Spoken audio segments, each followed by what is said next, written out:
You're about to play an unfinished level from The Last of Us Part 2.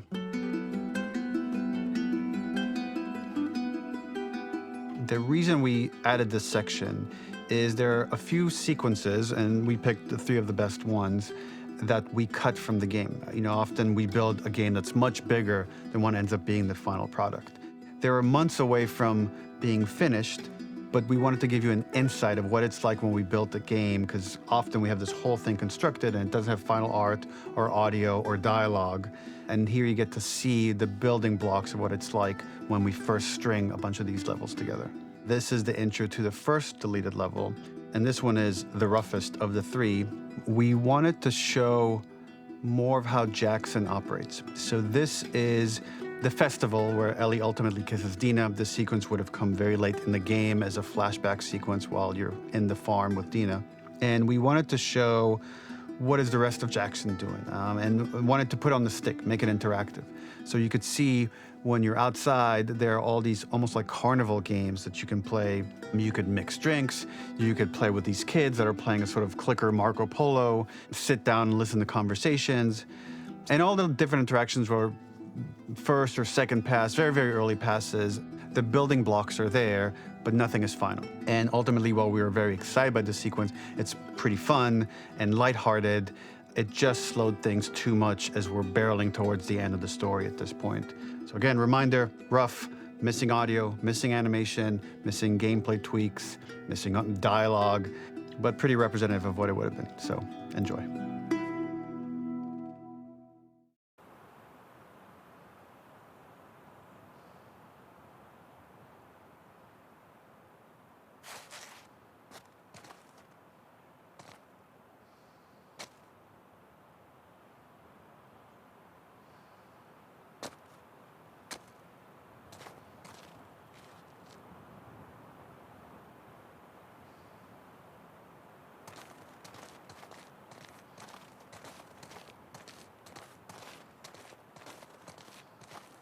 Originally, this level was going to transition us to farm. We would go all the way through to the dance, where Ellie and Dina share their first kiss. Then we would play through farm, and when Ellie plays the guitar at night, she would remember the Seth incident. So, the opening for this was a little tricky. We needed it to match at least a little what you might expect emotionally coming from prior beats, because we were already purposefully disorienting you in time and space. Remember, you just came from this huge fight. To jump straight into it would have been a little too jarring. After some back and forth, we rooted it in Ellie's nerves, calling back to her hands shaking in the theater. But this time, for a much more innocuous reason we'll find out later. She's nervous because she has a crush on Dina, who is the only reason why she's here at the dance.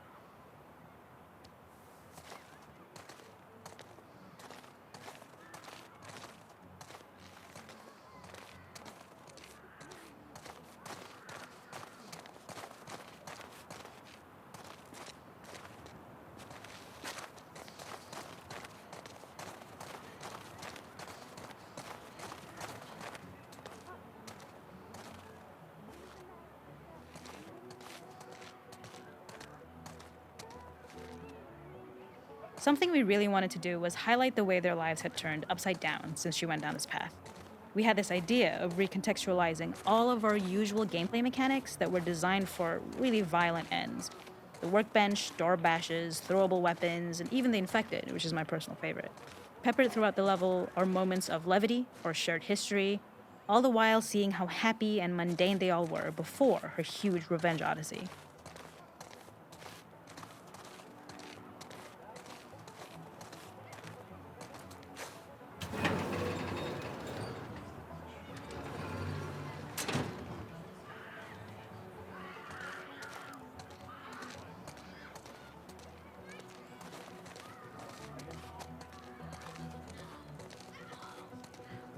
It is not a festival without one of these throwing games. This one, of course, uses our throwable system where you're often chucking explosive things or stunning things, but for a more wholesome purpose, although some people take this game really seriously. A fun aspect of this is if you did well, you could win a toy here. Ellie would place it in her pocket. If you had done this, you'd find the toy with JJ, the baby, later back at the farm. When we cut this, the toy made it through anyway because it was so cute. It is the same one you see on the tractor at the farm. Ollie the elephant.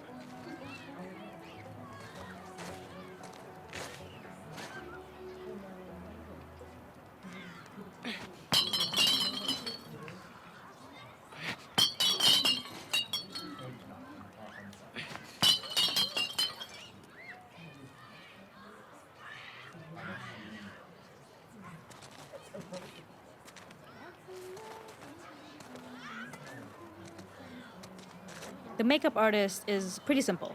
It's one of those little in-game scenes we peppered in to make it feel like Ellie had roots in the town. Hallie, our writer, mentioned that in her mind, an ex-girlfriend of Ellie's tattooed her arm to cover up her scar. So we figured this might be the only time you get to see that. We wanted to hint at it and allude to it and make it feel like there had been so much more that had been happening and so much more that Ellie threw away.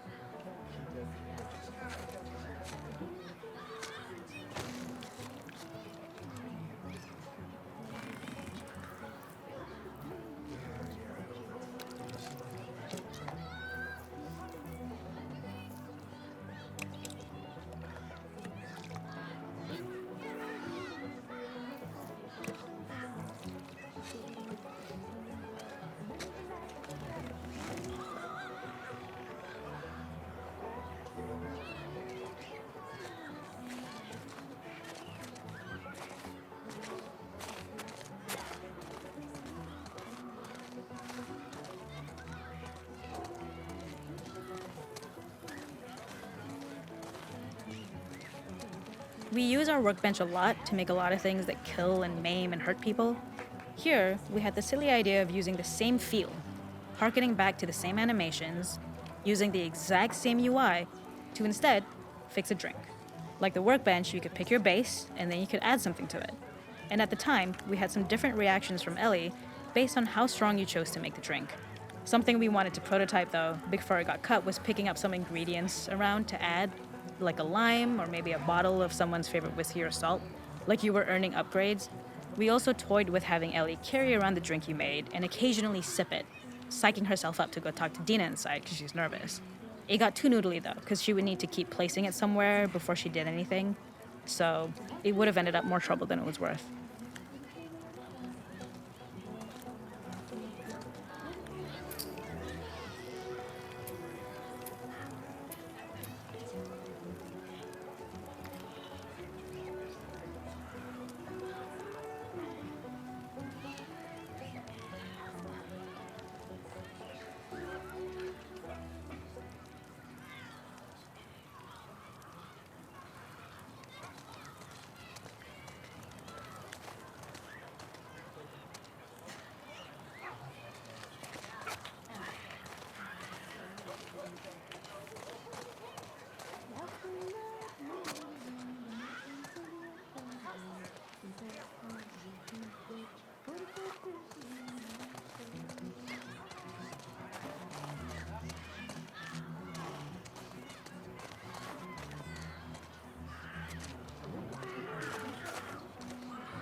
This is one of my favorite sections because I think that it achieves both the slice of life aspect of Jackson while also being a stark reminder of how dark the world that they live in really is. To attract attention and curiosity, one of the kids was supposed to make this adorable, messed up little clicker impression, and the others would giggle. We tried a version where if you got close enough, the kid might try and follow you a little before turning back. Since clickers are blind and move by echolocation, for this game of messed up tag, Ellie must close her eyes and listen for when the children give themselves away. The thought was that these kids are in relative safety. They still grow up with the dangers of clickers and runners, and all those lessons would embed themselves in the games that they play. When the festival got cut, they tried to preserve this moment and move it to the front of the game where the snowball fight is, as a tutorial. However, being in the headspace of a clicker doesn't really teach you how to deal with them. Eventually, it evolved, and they instead made the snowball fight, which was, I think, way more effective. For me, it's character illuminating that not only does Ellie know this game, she plays along. There's a familiarity with the kids that's really nice to see, especially because it's such a difference from the Ellie we see later, who has a sort of hollow normalcy that she's trying to get with JJ, but kind of fails.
There's a hidden spot at the back that was just a bit of fun. It was highlighting Jackson's normalcy with something we would find in a real world. In the back, you would find teenagers finding some alone time with each other in a dark corner of a party. It was rewarding the player for peeking into a hidden corner, but ultimately redirecting them back to the festival. We also had versions of them smoking weed here, despite Maria's consternation, probably having gotten it from Eugene.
In this second deleted level, which is an extended sequence of the sewers in Seattle, this comes on the heels of where Ellie goes into a building and she survives an attack by stalkers and gets thrown out of a window and gets swept away by the current. And then we cut this section that used to be there in the final game. Now you will get to play it. So this was a way to get a bit more interesting puzzles, interesting traversal, figure out how Ellie can navigate the sewers with the fighting current. Ultimately, with a lot of these levels and these sequences, the reason why we cut them were for pacing purposes. But here it is for you in this very kind of raw form that part of it will feel finished, parts of it will feel like assets are missing as far as audio, animation won't be final. But it's a glimpse into what a game looks like when it's months away from finishing. Enjoy.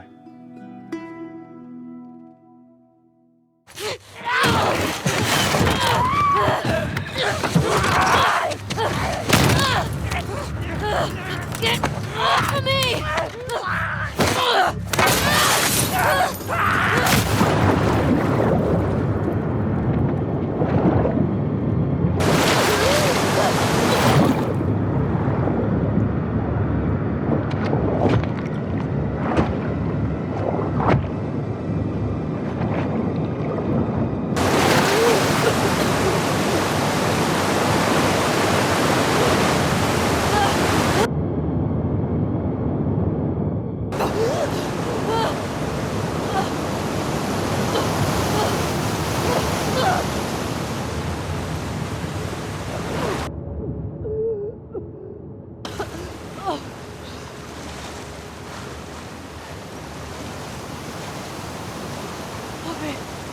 Okay.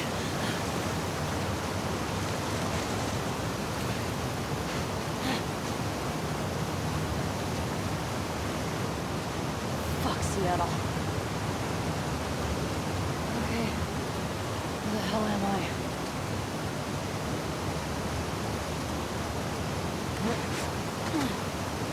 The ladder acts as an immediate goal for the player, but being able to climb out is not going to be so easy.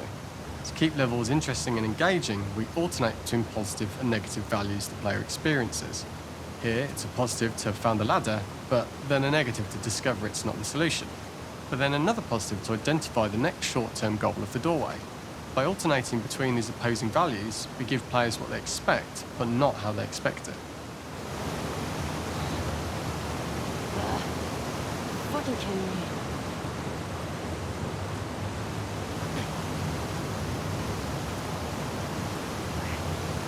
Okay.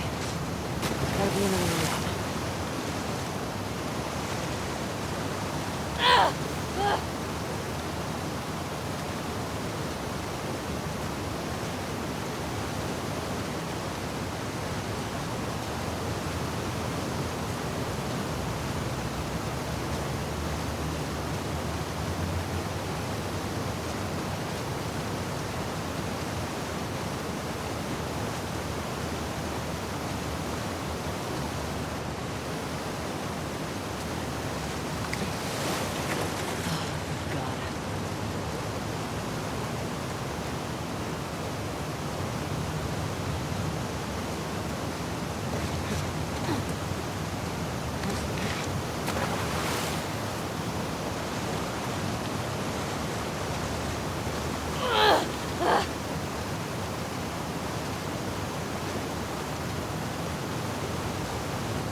This level, internally known as Fine Nora, was quite long in duration as we had to make Ellie traverse a far distance to the opposite side of downtown Seattle. The sewer section was originally longer than what we released the game with, approximately 10 minutes more. This was one of the few areas of the game that used water flow as part of a traversal puzzle. The player has to go upstream to use the current to get to the platform to reach the other side. We mostly cut this mechanic game-wide, however it remained in essence in the section swimming to the aquarium as Ellie when you were avoiding the waves.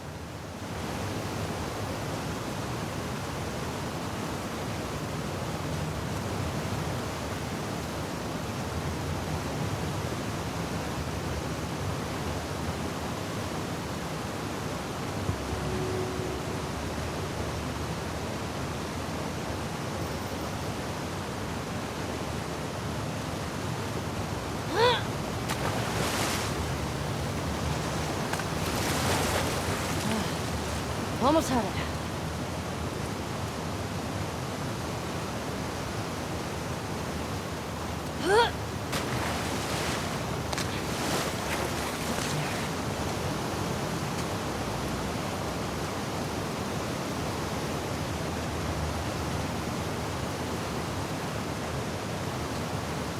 When players reach the doorway and enter into the room, they are faced with a dead end. The real reason for this dead-end room is that on the reversal when exiting back out of the doorway, players are faced with the route onwards. A pipe that they'd not been able to see when they were swept past it on the way in, and something that was hidden from view when on the side platforms. The intention here being that the only option is to go off the standard path in order to search for a way out.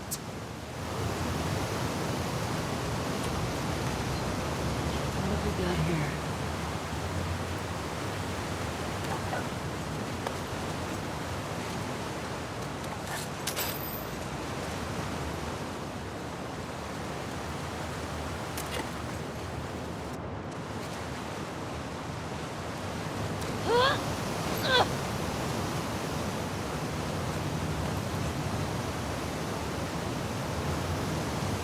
Get me the hell out of here.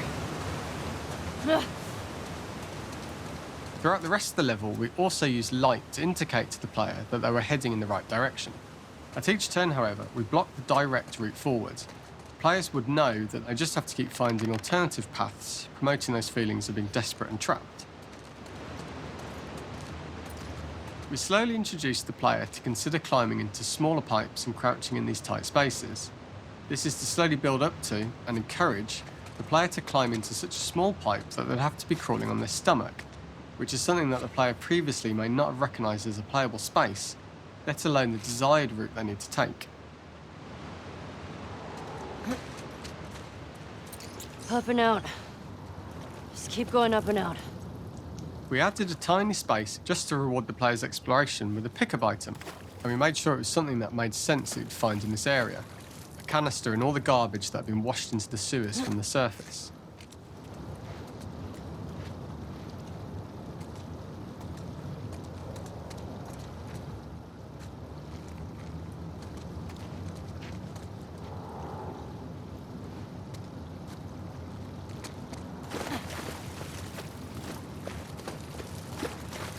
We loved the idea of making Ellie prone through a tiny, dirty pipe in order to get out, as it was a great opportunity to use our prone mechanic. A unique camera setup was created to support crawling in these pipes, as the standard prone camera is much higher above the player. We also created custom collision in order for Ellie to manoeuvre in these tight spaces easily.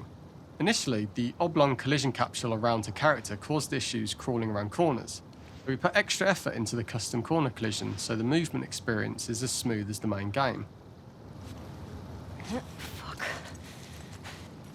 Okay. Don't lose your shit, Ellie.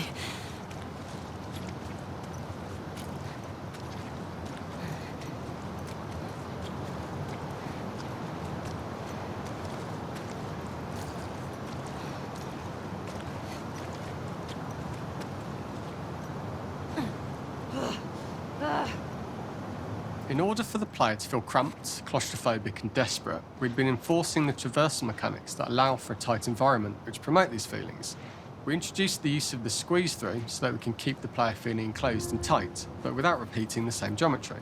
Here we change from low ceilings with wider walls to high ceilings and tight walls to change up the spatial pacing and keep the level from repeating itself.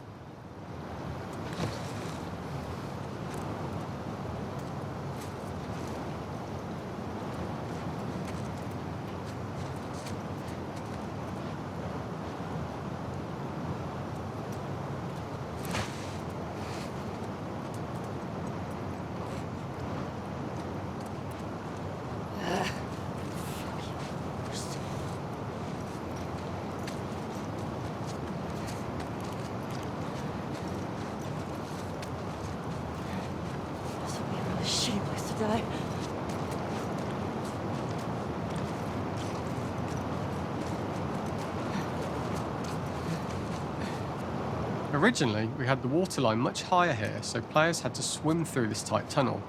However, from watching user test feedback, it was occasionally causing people to discount the route entirely and turn back on themselves. So to avoid any risk of this happening in the final game, we present a lower water level so the tunnel is easy to see and commit to using. Although this isn't as impactful without the prone swim, it's the better decision as it means a smoother experience for the player with no backtracking frustration.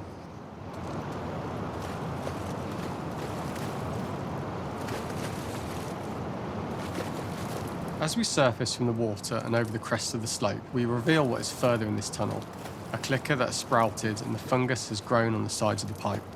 It was great to see people who user tested this area becoming increasingly worried as we forced the player to squeeze past the fungus and inches away from the clicker's face, all the time not being sure whether the clicker might be alive or attack them.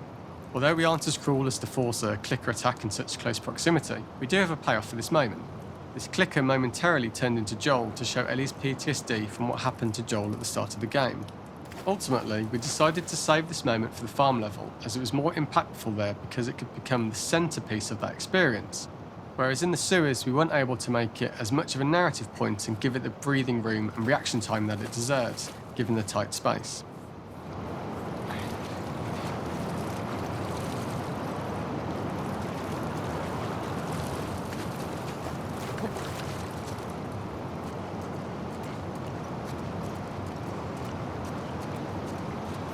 We draw the player towards this pipe, as it is seemingly the route out of the tight space. Fairly soon, it is obvious that this path is blocked. If the player goes all the way up to the bars that block the path, they are rewarded with a pickup, so this journey doesn't feel wasted. It is important to encourage the player to try to progress along this path so that they would subtly be thinking of progress in this direction. We hint to the player that there is a bigger, new space beyond this pipe by showing the player the waterfall. This helps players consider the other route where they don't know how far the tunnel is or whether they'd make it. Damn it.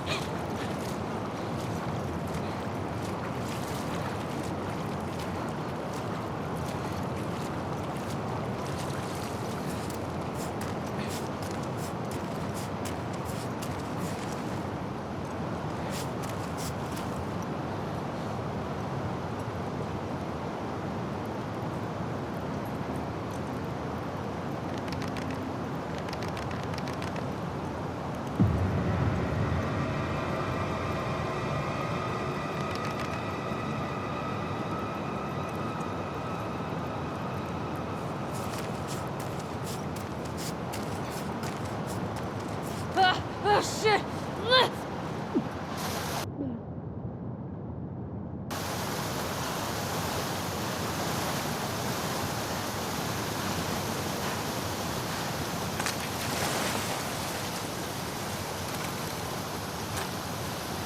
For the final section, we eventually opened you out into a wider area as you traverse through such tight spaces leading up to this. So changing the environmental pacing makes it begin to feel like we're coming to the end of Ellie's ordeal. An earlier iteration used the current that we'd shown at the start for a slightly tougher traversal puzzle to conclude the sewers. The ladder was clearly visible from most of the area, but the player was faced with a fast-flowing torrent of water they couldn't cross. If the player attempted to jump into the water, they were not able to swim across the ladder due to the water's speed, but instead they had to traverse the pipe running along the top of the space in order to get across the water.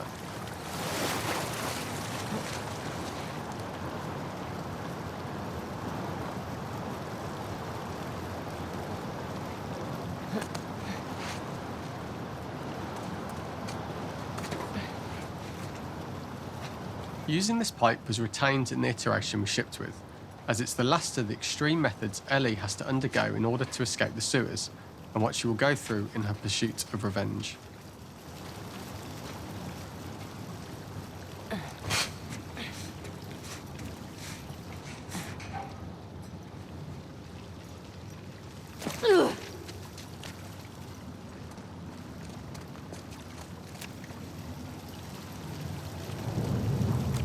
The last ladder climb is quite lengthy, and although we could have trimmed it down to a shorter climb, we liked how this last segment of the journey built anticipation for whether there was success at the top or not after all you've been through. Ultimately, the ladder exits out into the subway station, which is how it connects in the final game. Ellie then has to find her way to the hospital from here, crossing paths with the scars for the first time.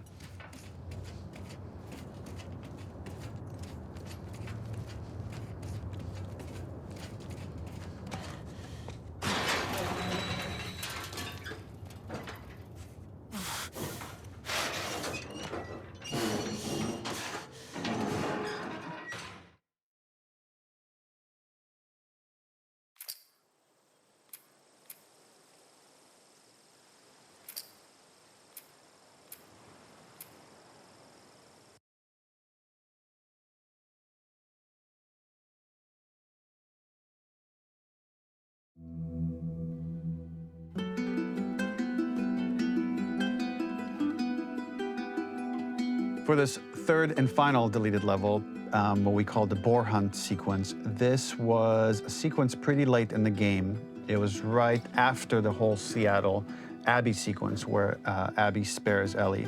And then we wanted to come back into Ellie's story, but keep it a bit mysterious of how much time has passed, where is Ellie now? So we're coming in on Ellie and she's following a trail of blood. And we wanted to mirror in a way the deer hunt sequence from the first game, but this time do it with a boar.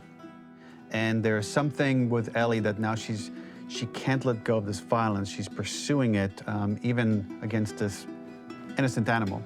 This was another opportunity to show how the violence that Ellie has experienced, the violence that she witnessed being afflicted onto Joel, is still sticking with her, and she's still experiencing these PTSD moments. This was a sequence that was pretty far along and was cut pretty late in production. Parts of it are still really rough, but the gameplay, the building blocks were all there.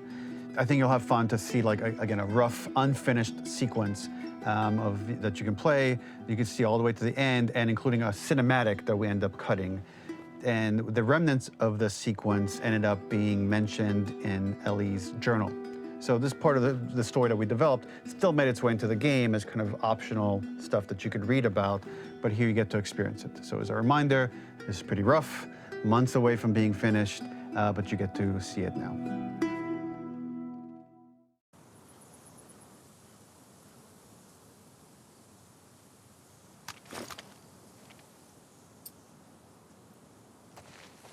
Where are you? So the boar hunt was one of the hardest levels for me to work on. It was a huge challenge with the systems that we had, and we kept trying, but it never felt quite right.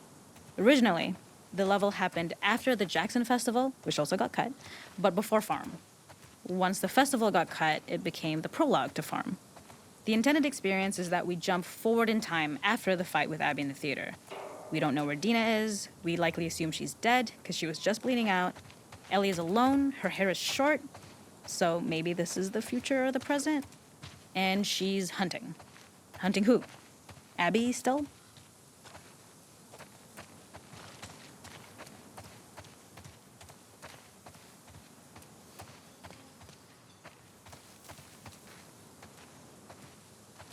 In early iterations of the fight, it was more arena-like. The player slowly whittles down the boar's health. Ellie gets more visceral and more vicious. We get a little worried about her. As the boar gets weaker, more panicked, more feral, and we start feeling sympathetic to the boar was the hope. In all of these iterations, especially of these wider areas, it required custom AI and scripting to make sure it continued to feel organic as an animal, but we really needed it to do specific stuff. It needed to be able to close distances really, really quickly. It needed to charge to attack, but we wanted the feeling of hunting, so we needed to track it down from afar. And we also needed to discourage the player from attacking the boar when it's that close, or it would kind of turn into this melee kerfuffle. How do we do this in our world while keeping the boar believable? We must have gone through 5 or 6 iterations of the boar fight and all, and every single time it changed pretty drastically. We split it into clear phases, where one was like all long range. We tried another where you're getting close and you get the jump on it quite literally. You're jumping off of a rock to attack it. And then finally, we tried a bunch where you almost sort of go around a bunch of trailers and try and wrestle it. We uncovered after some time that taking down a boar over several phases felt very laborious and a little dramatic. It was comically long. It felt too boss-like, a little too gamey. We decided to cut the first few phases, and we opted for a cold open after the boar had already been hurt off screen. So that allowed us to focus on feeling like we're closing in on prey and to introduce the boar when it was at its most dangerous. Already hurt, already feral, much too close for comfort. And so the thinking was it would bring us more into Ellie's mindset. Is this really hunting for food, or is she hunting for some other reason?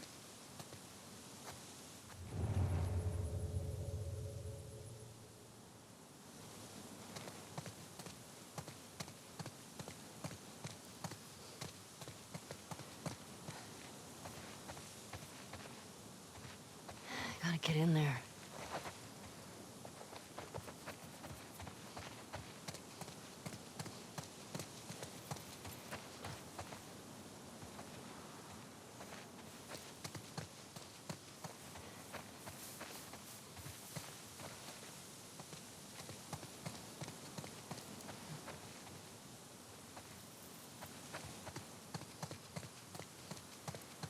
till I get in there.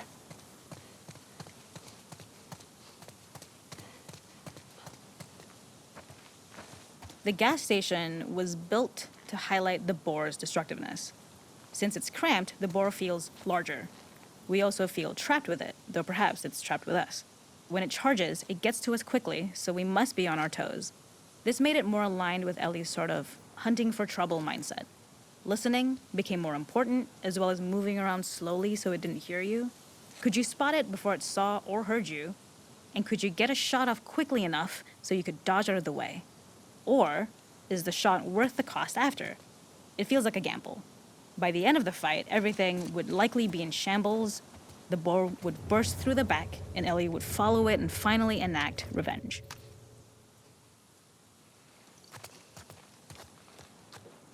Okay.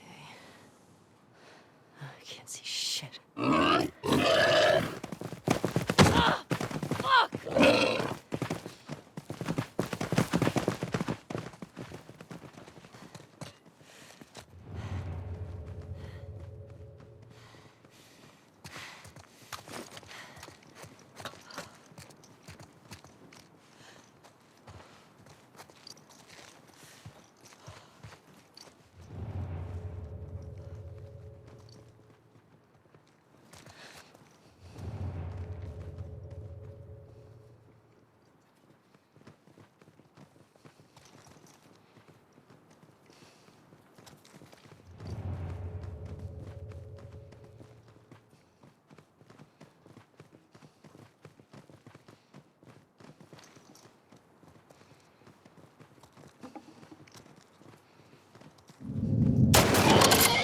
Got you.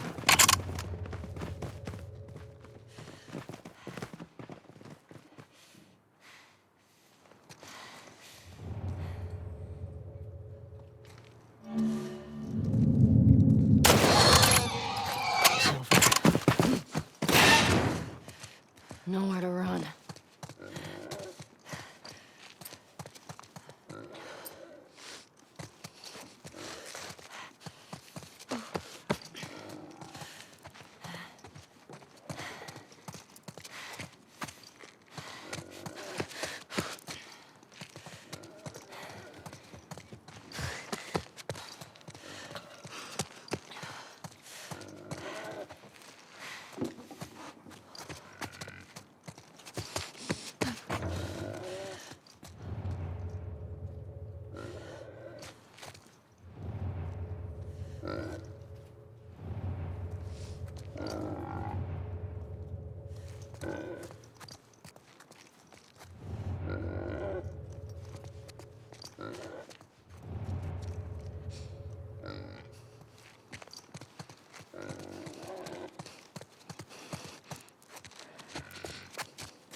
The boar kill was supposed to be anything but glorious.